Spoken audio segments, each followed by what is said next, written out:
Hey guys, in this video we're going to talk about fear of intimacy, commitment issues that you might have, fear of opening yourself up to anyone, fear of vulnerability. And because of that, anytime we have these fears, in the starting it's fine, but what this does is it prevents us from having those amazing relationships and opening ourselves up to people and really connecting with someone on a very deep level. And this is one of the biggest things that I hear from people, where people can say that, bro, I'm not able to form deeper relationships. I cannot open myself up to women, to my friends, to anybody in general, and I'm very closed off. Why does that happen, and what's the core reason behind it?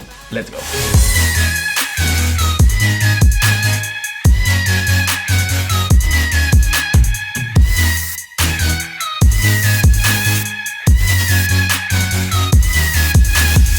Welcome back to the video, guys. To understand our fear of commitment, our fear of intimacy, it's very important for us to understand our internal working model, how that is formed. So internal working model is basically a model inside our heads, a subconscious model that we use to navigate through life, and that protects us, that helps us out. So our core beliefs fall into that, the limiting beliefs that we have, the experiences that we've had in the past, all add on to that. And that's the way we function through the world, and it's to help us survive, and it's to help us live a great, amazing life out here. In childhood, what happens is that the first example of a marriage, or the first example of an intimate relationship, is the relationship of our parents. So if we look at our parents, and if they're constantly fighting, हमेशा लड़ाई चल रही है, when you wake up you're like, oh my god, अभी भी लड़ रहे हैं, रात को भी लड़ रहे हैं, दिन रात लड़ रहे हैं. And even worse, if you witness domestic abuse happening, your father beating up the mother, it's a very traumatic experience for the child. It leads to us being scared, it leads to us being fearful, it leads to us having low self-worth and all of those things. But on top of that, it puts a very grim picture about relationships, that my parents are always fighting. And if my parents are fighting, the relationship that I see right now, every other relationship is going to be like this. So either what we want to do is we just block ourselves out completely. Our internal working model becomes that relationships are bad, marriage is bad, it's all toxic, it's all negative, and you get stuck there. And it's even worse if in a toxic environment, parental relationship where there is no love between the couple, but they're still together only for the sake of the child. So that makes you feel even more guilty. Or you might go in the completely opposite direction, that I am going to be someone who's going to have a relationship not like my parents at all. I'm going to have a completely different relationship. And that's a great place to start. That's a great noble thing for you to do. And you might learn certain things. You might be like, the way my dad behaved with my mother, I will never behave like that. Alright, because you carry the pain inside you so much. Just maybe listening to me talk right now, और जैसे मैं अभी ही तुम्हें समझा रहा हूँ, you might be getting flashbacks, और ये सारी चीज़ें दिमाग में आ रही होंगी वापस कि इतना पेन हुआ था पहले. There were so many instances that I forgot पहले क्या होता था, the relationship that my parents had, and काफ़ी ज़्यादा painful experiences की वजह से it led wounds, it led you to form certain core beliefs that love is not essential. I don't need love. Love equals drama, equals trauma, equals fighting all the time. अगर ऐसा है तो मुझे नहीं चाहिए. At the same time, if your parents are not expressive, not expressing their love to each other, and you could not witness love and intimacy, which happens to be one of the most important needs that a child has, to witness love and intimacy between the parents, so that he has an image of a powerful couple, of a couple in love that he can have in his mind, and something for him to look forward to, so that he can understand क्या हो रहा है. So if the first idea of a marriage or the first idea of a relationship is like this, it's chaotic and traumatic and toxic, of course none of us would want a relationship like that, right? And subconsciously what's going to happen is, if we get into a relationship, we're going to start to enact the patterns of that subconscious relationship, and we're going to see it's so similar to the relationship our parents had with themselves, with each other. And if I'm a man, I'm so similar to my dad in certain ways, and what I do is all my life I'm trying to not be like my dad, कि मुझे वो सब करना नहीं है जो मेरे father कर रहे हैं रिलेशनशिप में. But whenever I am in a relationship, मैं कितना भी कोशिश कर लूँ, there are always going to be times where I find myself acting exactly like my dad. So you're going to notice all those things happening.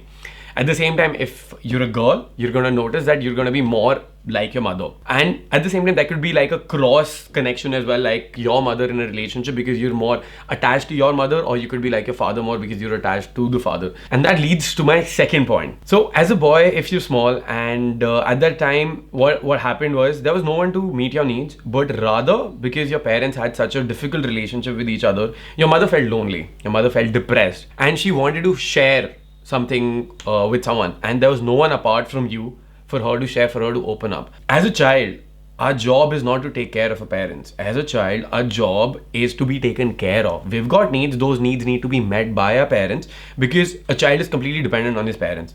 So when the parent tries to meet their needs from the child, like be it the mother or the father, they try to meet the emotional needs from the child. It leads to the child feeling burdened, the child feeling engulfed, and him having a sense of feeling like I am losing my sense of self for the other person. Right? कि मेरे तो needs meet हो नहीं रहे हैं. I need to be there for the other person and meet their needs. And when that happens, it's a lot of fear of engulfment because nobody wants to be in that burden space. Like nobody wants to hear how bad our mother is doing when we're a child because we need to be taken care of. Because if that happens, we start to feel guilty that we can't do anything about it. We start to feel hurt. We start to feel powerless. Plus, at the same time, the sense of resentment is going to be there.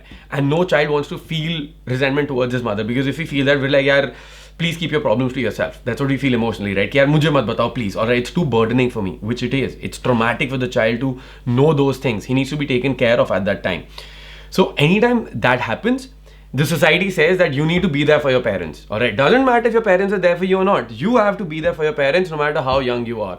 And then the added pressure, if let's say the father is in the army, then the mother says that you're the man of the house now. So now we're forced to be out of our childhood and act like a man. जो actually 18 या 21 साल बाद होना चाहिए वो हमें अभी force करा जा रहा है. So we're forced to be someone that who we're not. At the same time, we're becoming an emotional doormat for our parents who are not meeting their own needs, whose relationship is going to shambles, and that's why they're using the child for their own emotional needs. When that happens, our fear of intimacy is going to grow even more because the core belief is going to become that anytime I want love, my needs are not going to be met and the other person is going to burden me with their own needs. So it's better I run away. A number of times you'll notice that in your relationship, in the starting things will be great. But thode time baad, as you get more intimate, as things start to get serious, the fear of engulfment is going to be there, as was the case that used to happen with me.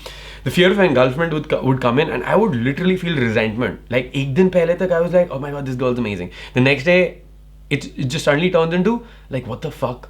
Like, all the negatives start to come into play. You start to notice all the negatives about the other girl. You start to feel कि नहीं बहुत बेकार है, नहीं मेरा freedom जा रहा है. यहाँ पे she's not giving me space. And it might not even be true. Like the girl would be giving you a lot of space. She would be very understanding, but still you have that feeling. और जबकि सामने से किसी ने कुछ ऐसा करा नहीं है तुम्हारे साथ. So what is happening is it's a clear result. It's a clear manifestation of something that happened in the past. Your internal working model, your fear of engulfment, which is there. And then when you're there, you want to pull back and you will take your space and you might even break up. You might tell the person that no, this is too serious for me. I don't want it.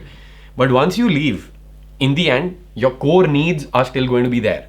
You still want your needs to be met. You still want companionship. You still want the sense of belonging. You still want the love that you never received as a child. So when you've taken some time off, you might want to go back again. And which leads to those 3 a.m. texts in the night. It's like, baby, I really miss you.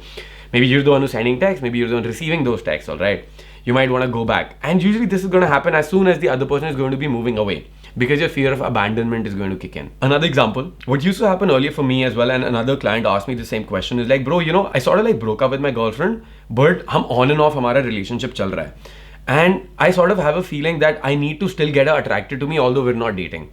So this is a clear fear of abandonment, but there's a fear of commitment as well. So you don't want to commit to the person, while at the same time you don't want to 100% cut off from the person. So you're sort of stuck beach mein and you go back and forth between fear of abandonment, going back to her, and fear of engulfment, going away. And if that's the case with you, you need to be healing those childhood wounds, those childhood experiences, letting go of those subconscious anchors to really get unstuck, to let go of this toxic pattern in your life, to finally feel a relationship where if there is love, if you have needs, you can communicate those needs without feeling needs are for the weak, wanting love and intimacy is for the weak, without feeling like you're not man enough if you cry, without feeling like you're not man enough if you express need, if you want love. So only when you let go of all the other things can you have an amazing, loving, secure, intimate relationship with the other person where both of you help each other grow. I hope that clears things out. I hope you guys learned something from it. Let me know in the comment section below if you liked the video.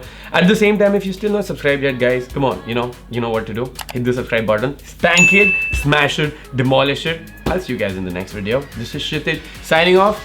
Peace, boys.